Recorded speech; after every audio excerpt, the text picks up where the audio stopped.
नमस्कार, मी प्राजक्ता तांडेल बुलेटिनमध्ये आपलं सगळ्यांचं स्वागत। बातमीपत्राच्या सुरुवातीला नांदेडमधून एक मोठी बातमी। नांदेडच्या लिंबगाव पोलीस ठाण्याच्या हद्दीतील पिंपरी महिपाल इथे कुटुंबियांनीच मुलीची हत्या केल्याची धक्कादायक घटना समोर आली आहे। हत्या करून मुलीचा मृतदेह जाळण्यात आलाय। आई वडील आणि 2 भावांसह सध्या 5 जणांना अटक करण्यात आलेली आहे आणि ऑनर किलिंगचा प्रकार असल्याची शक्यता वर्तवण्यात येते आहे। या क्षणाची अतिशय मोठी बातमी आपण पाहतोय। नांदेडच्या लिंबगाव पोलीस ठाण्याच्या हद्दीतील पिंपरी महिपाल इथे एका कुटुंबियानेच आपल्या मुलीची हत्या केल्याची धक्कादायक घटना समोर आली आहे। हत्या करून या मुलीचा मृतदेह जाळण्यात आलाय। अधिक माहिती देत आहेत आमचे प्रतिनिधी मुजीब शेख आपल्यासोबत जोडले गेलेले आहेत। मुजीब, अतिशय धक्कादायक घटना, काय सविस्तर माहिती कळू शकली आहे? पिंपरी महिपाल या गावातली ही घटना आहे। 23 वर्षीय वैशाली जोगदंड असं या मुलीचं नाव आहे आणि ही आयुर्वेदिक डॉक्टरचा कोर्स करत होती। BHMSच्या 3ऱ्या वर्षात ही मुलगी शिकत होती। हिचं गावातल्याच एका तरुणासोबत प्रेम संबंध असल्याची माहिती समोर येते आणि काही दिवसांपूर्वी हिचा साखरपुडा या मुलीचा दुसरीकडे घरच्यांनी लावला होता, परंतु 4-5 दिवसाखाली साखरपुडा मोडला आणि त्यामुळे आपली गावात बदनामी झाली।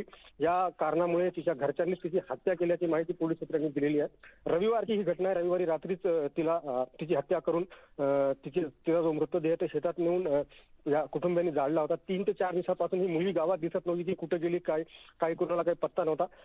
तर ह्याच प्रकरणासंदर्भात एका अनोळखी व्यक्तीने पोलिसांना फोन करून याबाबतची माहिती दिली की अशी 23 वर्षीय युवती जी ती गावातून गायब आहे। त्यानंतर पोलिसांनी तपासाची चक्र फिरवली आणि हा संपूर्ण प्रकरणाचा काल रात्री उलगडा झाला। या प्रकरणामध्ये 5 जणांना, तिचे आई वडील, 2 भाऊ आणि मामाला पोलिसांनी ताब्यात घेतलेलं आहे।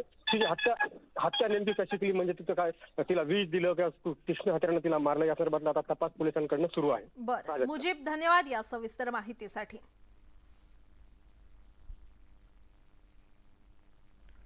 बातमी ठाण्यातून। ठाण्यामध्ये येऊन देखील उद्धव ठाकरे आनंद दिघेंच्या निवासस्थानी गेले नाहीत, तसंच आनंद आश्रमात देखील गेले नाहीत आणि याची ठाण्यामध्ये सध्या जोरदार चर्चा सुरू झाली आहे। ठाकरेंच्या पक्षातील शिवसैनिकांनी याबाबत विचारलं असता आनंद दिघेंची जयंती आज आहे। आनंद मठ आता बाळासाहेबांची शिवसेना पक्षाचं कार्यालय आहे, तर निदान उद्धव ठाकरे यांनी आनंद आश्रमावर जायला पाहिजे होतं, अशी चर्चा शिवसैनिकांमध्ये सुरू आहे। तर या सर्व बाबींमुळे ठाण्यामध्ये शिवसैनिक नाराज असून याविषयी ठाण्यामध्ये जोरदार चर्चा सुरू आहे। अधिक माहिती देत आहेत आमचे प्रतिनिधी अजित मांढरे आपल्यासोबत जोडले गेलेले आहेत। अजित, आनंद दिघे यांच्या निवासस्थानी न गेल्यानं चर्चा सुरू झाल्या आहेत, तर शिवसैनिक नाराज आहेत, काय सविस्तर अपडेट? आपल्याला माहिती, काल जर उद्धव ठाकरे हे ठाण्याच्या दौऱ्यामध्ये आले होते आणि या दौऱ्यादरम्यान त्यांनी आनंद दिघेंचं निवासस्थान इथे जाणं टाळलं, कारण का त्यावेळेस त्या ठिकाणी बाळासाहेबांची शिवसेना पक्षाचं कार्यालय आता ते त्या ठिकाणी घोषित केलेलं आहे। पण त्याच वेळी शक्तीस्थळ इथं जाणं उद्धव ठाकरे यांनी गरजेचं होतं, असा एक सूर शिवसैनिकांमध्ये होता। त्यावेळी तशी चर्चा देखील झाली, पण जयंती उद्या आहे, आज जाणं योग्य राहणार नाही अशा शब्दामध्ये समोरून सांगण्यात आलं। समोरून म्हणजे आता नक्की उद्धव ठाकरे यांनी सांगितलं का त्यांचे जे आजूबाजूचे त्यांनी सांगितलं हे स्पष्ट नाहीये, पण कार्यकर्त्यांनी त्यांनी शक्तीस्थळावर जावं अशी विनंती केली होती, पण ते शक्तीस्थळावरती गेले नाहीत। यामुळे शिवसैनिकांमध्ये मोठी नाराजी आहे की जर उद्धव ठाकरे ठाण्यामध्ये येतात, त्यांच्या पुतळ्याला पुष्पहार अर्पण करतात, आनंद दिघे यांच्या निवासस्थानी जाणं टाळतात, कारण का आता राजकीय विषय झालेला आहे, पण शक्तीस्थळावर त्यांनी निदान जाणं गरजेचं होतं, असा एक वेगळा सूर जो आहे तो शिवसैनिकांमध्ये उमटताना दिसतोय। आपल्याला माहिती आहे, बाळासाहेबांची शिवसेना असेल किंवा उद्धव बाळासाहेब ठाकरे यांची शिवसेना असेल, हे दोन्ही पक्षातील शिवसैनिक जे आहेत, विशेष करून ठाण्यातील, हे आनंद दिघे यांना प्रचंड मानतात, त्यांचा प्रचंड प्रभाव त्यांच्यावरती आहे आणि या पार्श्वभूमीवरती जर अशा पद्धतीनं केलं जाईल तर कसं चालेल, असं म्हणून काल दिवसभर उद्धव ठाकरे यांचा दौरा झाल्यानंतर अनेक शिवसैनिकांमध्ये नाराजी होती। निश्चितच अजित, धन्यवाद या सविस्तर माहितीसाठी। उद्धव ठाकरेंच्या हिंदुत्वाला 10% कॅन्सर झाला होता, तो कॅन्सर काढून टाकल्याचं टीकास्त्र नरेश म्हस्के यांनी सोडलं, तर बाळासाहेबांनंतर जेही नेतृत्व आलं त्यांचे पंख छाटण्याचं काम उद्धव ठाकरेंनी केलं असल्याची टीका नरेश म्हस्के यांनी केली आहे। दरम्यान उद्धव ठाकरे गेल्या 10 ते 12 वर्षांपासून कधी आनंद मठात आल्याचं आठवत नसल्याचं देखील त्यांनी म्हटलं। उद्धव ठाकरे या अगोदर ठाण्यात यायचे तेव्हा मोठा जल्लोष व्हायचा, मात्र आता ठाकरे ठाण्यामध्ये आल्यानंतर शांतता होती, त्यामुळे खंत वाटल्याचं देखील नरेश म्हस्के यांनी म्हटलेलं आहे।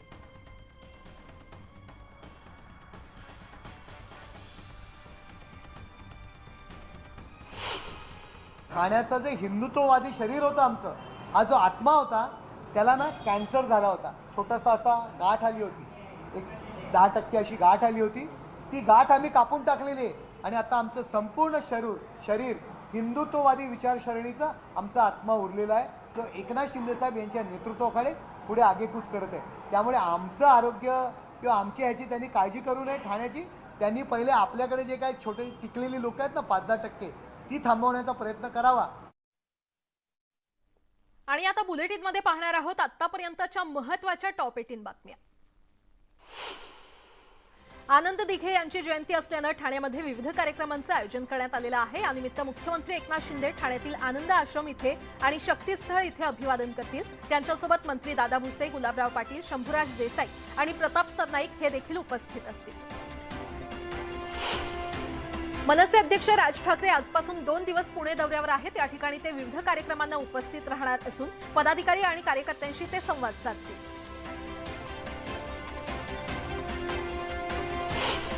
विरोधी पक्षनेते अजित पवार आज परभणी दौऱ्यावर आहेत. शिक्षक मतदारसंघाच्या प्रचारासाठी त्यांचा हा दौरा असेल. दुपारी छत्रपती शिवाजी महाराज महाविद्यालयात त्यांची सभा देखील होणार आहे.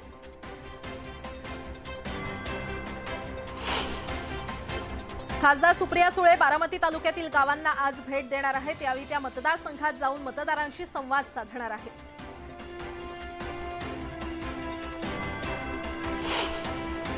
काही लोक बाळासाहेबांच्या शिवसेनेला जाणीवपूर्वक बदनाम करत आहेत. तो आम्ही यशस्वी होऊ देणार नाही असा इशारा उदय सामंत यांनी दिलाय. भविष्यात भाजप आणि बाळासाहेबांच्या शिवसेनेचंच सरकार येणार असल्याचं देखील सामंत म्हटले.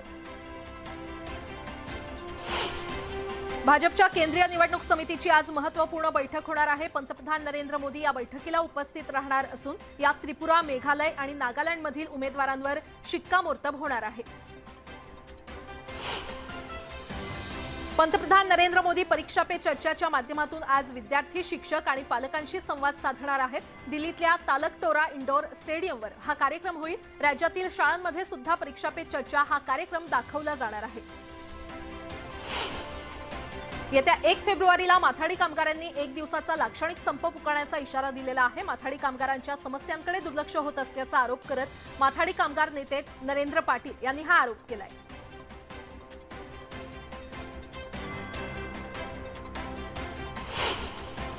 औरंगाबादमध्ये महाविद्यालयातील शिक्षकेतर कर्मचारी 2 फेब्रुवारीपासून बेमुदत संपावर जाणार आहेत. शिक्षकेतर कर्मचाऱ्यांचे प्रश्न गेल्या 3 वर्षांपासून प्रलंबित असल्यानं संपावर जाण्याचा निर्णय घेण्यात आलाय.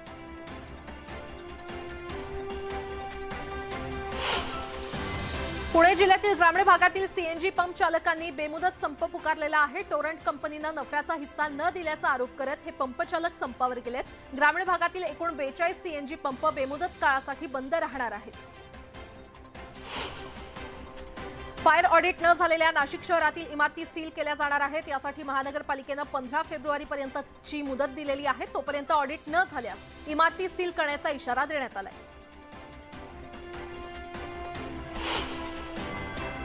पतंगाच्या मांज्यानं मुलाचा गळा कापल्यानं मुलगा गंभीर जखमी झाल्याची घटना भंडाऱ्याच्या लाखांदूर इथे घडलेली आहे. 14 वर्षीय कुदरत तोंद्रे हा दुचाकीवरून घरी जात असताना त्याच्या गळ्याला पतंगाचा मांजा अडकला आणि यातच त्याचा गळा कापला गेला.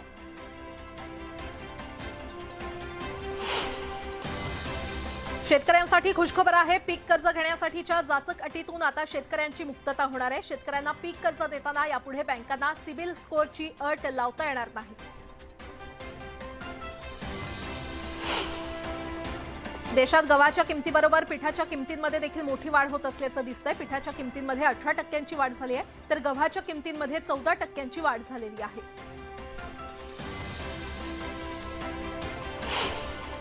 मराठवाड्यात आजपासून 2 फेब्रुवारी दरम्यान पावसाची शक्यता वर्तवण्यात आलेली आहे. किमान तापमान सरासरीपेक्षा जास्त राहून तुरळक ठिकाणी सरासरीपेक्षा जास्त पाऊस पडेल असा अंदाज हवामान विभागानं वर्तवलाय. 29 जानेवारीनंतर महाराष्ट्रात थंडीची लाट येण्याची शक्यता आहे. ही लाट 2 फेब्रुवारीपर्यंत कायम राहील असा अंदाज हवामान विभागानं वर्तवलाय. वाशिम शहरासह जिल्ह्यातील उमरा, रिसोड, मालेगाव परिसरामध्ये दाट धुकं पसरलेलं आहे. त्यामुळे दृश्यमानता प्रचंड कमी झाली आहे. वाहन चालकांना गाडी चालवताना मोठी कसरत करावी लागते.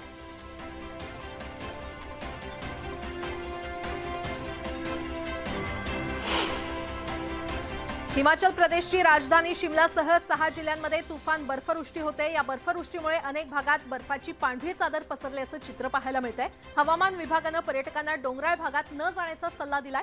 तसंच बर्फाच्छादित रस्त्यांवरून गाड्या सावधानपूर्वक चालवण्याच्या सूचना देखील देण्यात आल्या।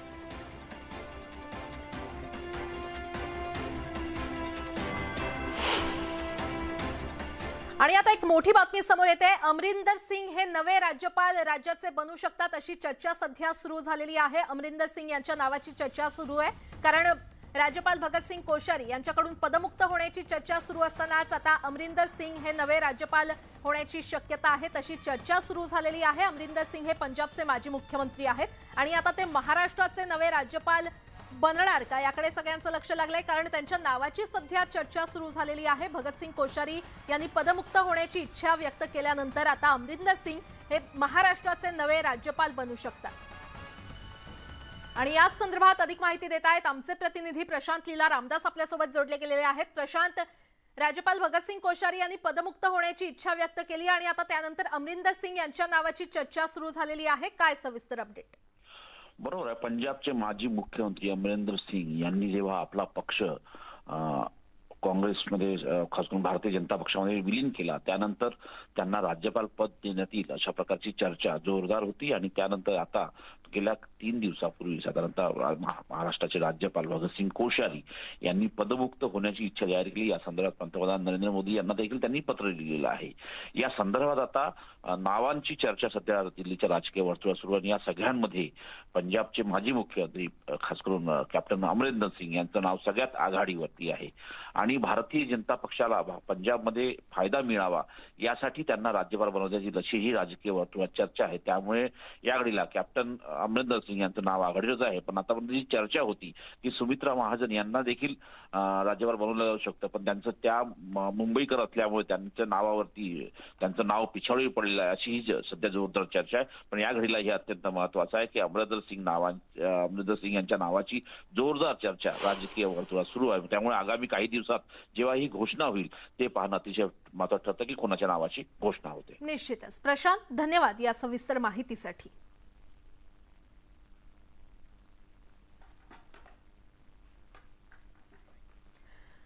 आणि आता एक मोठी बातमी, ठाकरे आंबेडकर युतीवर काँग्रेस नाराज असल्याचं दिसतंय। प्रकाश आंबेडकर यांची उद्धव ठाकरे यांच्याशी युती आहे आणि प्रकाश आंबेडकर यांचा महाविकास आघाडीशी संबंध नाही असं वक्तव्य नाना पटोले यांनी केलेलं आहे। या क्षणाची अतिशय मोठी बातमी आपण पाहतोय। ठाकरे आंबेडकर युतीवर काँग्रेस नाराज असल्याचं एकंदरीतच पाहायला मिळतंय, कारण प्रकाश आंबेडकर यांची उद्धव ठाकरे यांच्याशी युती आहे। प्रकाश आंबेडकर यांचा महाविकास आघाडीशी काहीही संबंध नाही असं वक्तव्य नाना पटोले यांनी केलेलं आहे। त्यामुळे आता या युतीवर काँग्रेस नाराज आहे का अशाच चर्चा खरं तर सुरू झालेल्या आहेत।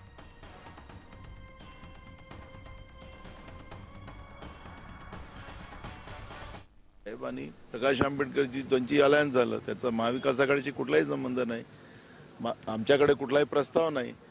पण ही मनगडत कहाण्या बनवून बीजेपीचं पाप का लपवतं या सगळ्या विषयावर, कारण की जनतेचे प्रश्न महत्त्वाचे आहेत। महागाई काही हा प्रश्न नाही राहिला का?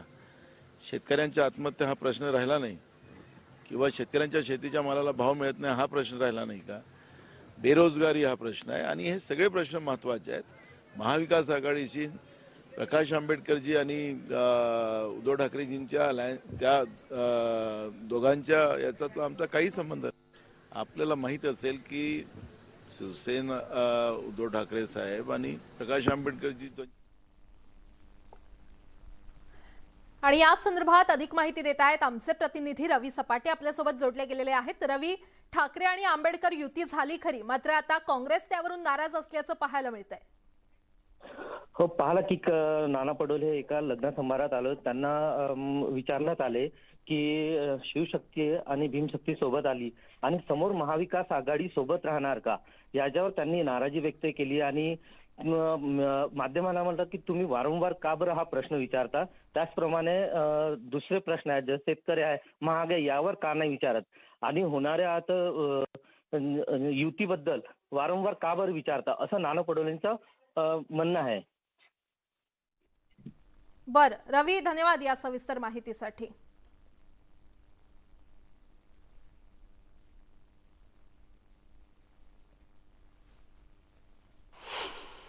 महाविकास आघाडी सोबत झालेले म्हटले कोणी सांगितलं तुम्हाला? अरे कोणी सांगितलं? अजून कुठलाही नाही. तुम्ही आपल्या मतानेच कारभार करणार.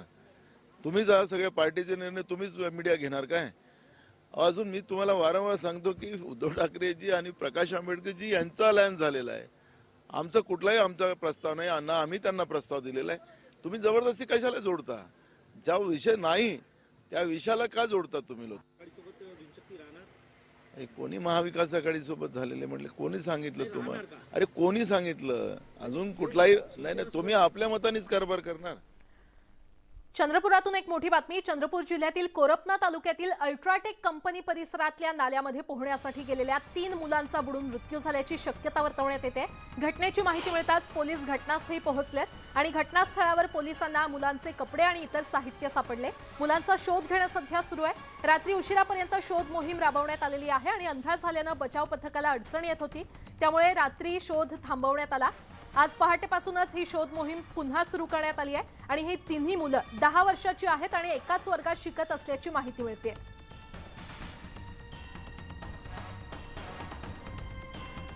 अधिक माहिती देत आहेत आमचे प्रतिनिधी हैदर शेख आपल्यासोबत जोडले गेलेले आहेत. हैदर, या तिन्ही मुलांचा बुडून मृत्यू झाल्याची शक्यता वर्तवण्यात येते. त्यांचा शोध लागलेला आहे का?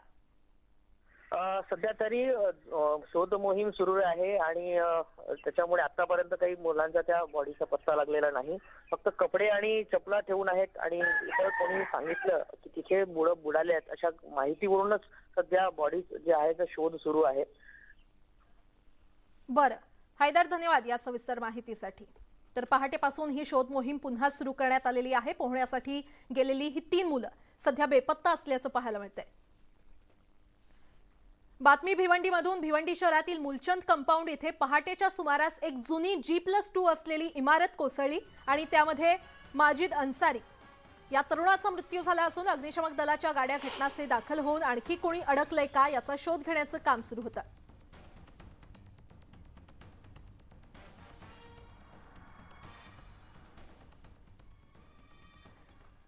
तिकडे पालघर पूर्वेला असलेल्या तांदुळवाडी किल्ल्यावर ट्रेकिंगसाठी आलेले पर्यटक वाट चुकल्याने अडकले होते आणि वाट चुकलेल्या या मुंबईतील 8 पर्यटकांची सुखरूप सुटका करण्यात आली आहे. स्थानिकांच्या मदतीनं पोलिसांनी या पर्यटकांची सुटका केली आहे. यात 5 महिला आणि 3 पुरुषांचा समावेश असून त्यांच्यापैकी 3 मुंबईतील वैद्यकीय अधिकारी आहेत आणि हे 8ही जण अंधार होईपर्यंत तांदुळवाडी किल्ल्यावरच होते. अंधार पडल्यानं रस्ता सापडत नसल्यानं त्यांची मोठी अडचण झाली. अखेर उशिरा या पर्यटकांनी पालघर कंट्रोल रूमला फोन करून मदत मागितल्यानंतर त्यांना स्थानिक पोलीस स्टेशन आणि नागरिकांच्या मदतीनं सुखरूप खाली उतरवण्यात आलं.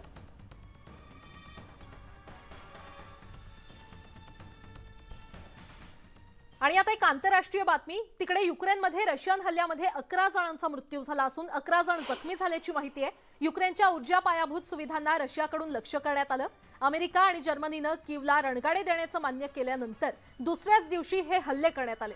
युक्रेनियन सैन्याला 4 लेपर्ड टँक पाठवणार आहेत असं कॅनडाकडून देखील आता सांगण्यात आलेलं आहे. दरम्यान रशियानं डागलेल्या 55 क्षेपणास्त्रांपैकी 47 क्षेपणास्त्र युक्रेनच्या हवाई संरक्षण दलानं पाडल्याचा दावा युक्रेनकडून करण्यात आलाय.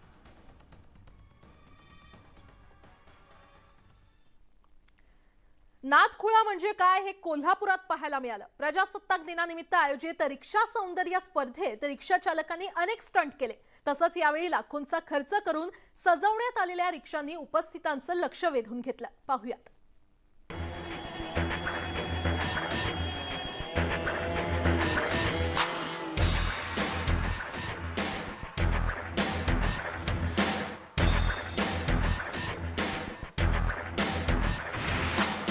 कोल्हापूरच्या शिवाजी महाराज चौकात गुरुवारी रिक्षा चालकांचा जलवा पाहायला मिळाला. कुणी रिव्हर्स गिअरमध्ये रिक्षा पळवली,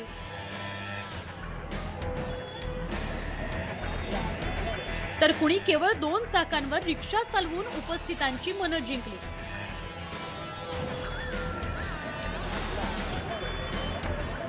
निमित्त होतं रिक्षा सौंदर्य स्पर्धेचं. रिक्षा चालकांच्या या कसरती पाहण्याकरता शौकीन कोल्हापूरकरांनी मोठी गर्दी केली होती.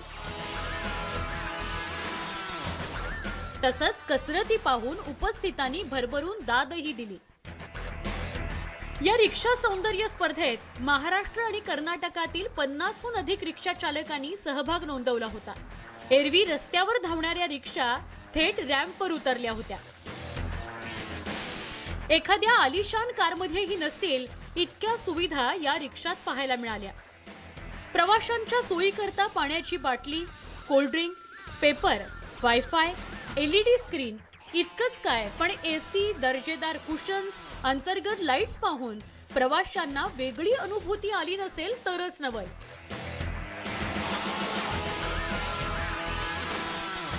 पण केवळ अंतर्गत सजावटीवर लक्ष दिलंय असं नाही, तर मगवील, आकर्षक बंपर्स, लाईट्स, उत्कृष्ट रंगसंगती आणि लाकूड तसंच तांब्याच्या वस्तूंचा वापर यामुळे या रिक्षा लक्ष वेधून घेत होत्या. पॅसेंजरसाठी आता ऑनलाईनची सगळी सुविधा आहे. ऑनलाईनमध्ये काय काय होईल काय नाही ते सगळं कळायला गेलं पाहिजे लोकांनी. आपली रिक्षा अशी काहीतरी वेगळी पाहिजे या कारणाने मी कॅमेरे पुढे आणि बॅकला दोन्ही ठिकाणी जोडलेले आहेत. गाडीच्या वरती सोलर पॅनल जोडलेलं आहे मी. त्याचे सोलर पॅनल जे काम करते ते 240 व्होल्ट काम करते. त्या 240 व्होल्टवर हा LCD चालतो आणि LCD वर पुढचा कॅमेरा आणि पॅटमॅकचा कॅमेरा प्लस इंटरनेट पण आपण याच्यावर यूज करू शकतोय. रिक्षा चालकांची कमाई तशी तुटपुंजीच. दिवसभर मेहनत करून 100-200 रुपयांची कमाई होते. मात्र हौसेला मोल नसतं असं म्हणतात. पोटाला चिमटा घेऊन हे रिक्षा चालक आपली लक्ष्मी अर्थात रिक्षांवर खर्च करतात. काहींनी तर जवळपास 5 लाखांपर्यंत खर्च केलाय. महाराष्ट्रातल्या रिक्षा चालकांना चालना मिळावी, रिक्षा चांगल्या राहाव्या, रिक्षा चालक आमचे प्रामाणिक राहावे या उद्देशानं आम्ही गेले 22 वर्ष रिक्षा घेतोय, रिक्षा स्पर्धा घेतोय. रिक्षा स्पर्धक म्हणजे स्वतःच्या मुलाला जपत नाहीत एवढी स्वतःची रिक्षा आमची रिक्षा चालक जपतात. कोल्हापुरात गेली 22 वर्ष रिक्षा सौंदर्य स्पर्धेचं आयोजन करण्यात येत आहे. या स्पर्धेत सहभागी झालेल्या रिक्षा पाहून नादखुळा असंच म्हणावं लागेल. कोल्हापूरहून ज्ञानेश्वर साळोखेसह ब्युरो रिपोर्ट, न्यूज 18 लोकमत. आणि यासोबतच या बुलेटिनमध्ये वेळ झाल्या इथेच थांबण्याची. मात्र ताज्या घडामोडींसाठी पाहत रहा न्यूज 18 लोकमत.